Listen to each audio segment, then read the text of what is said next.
Fear and stress.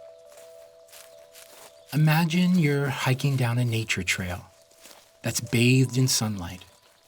The birds are singing and all feels peaceful. Suddenly, without warning, a large bear reveals itself from behind a tall tree nearby. The sudden appearance of the bear startles you, making your heart race like a speeding train. Every cell in your body leaps into action, preparing you to either run from the bear or fight back if it attacks.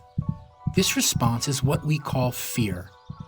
It's your body's emergency response system to an immediate threat.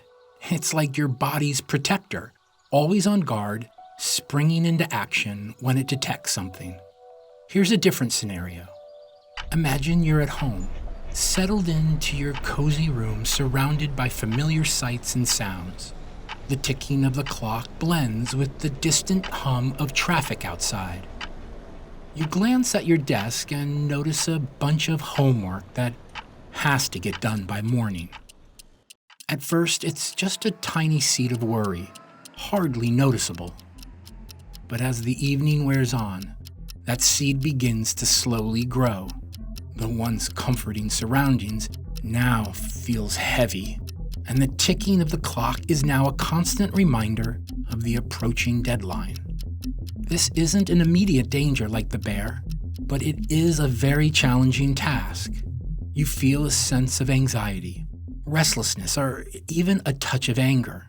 This constant swirling feeling is what is known as stress.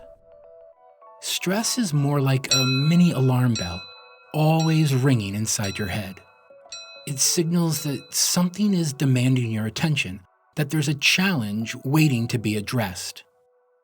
Both fear and stress will feel uncomfortable, but it's crucial to remember these are experiences that everyone goes through.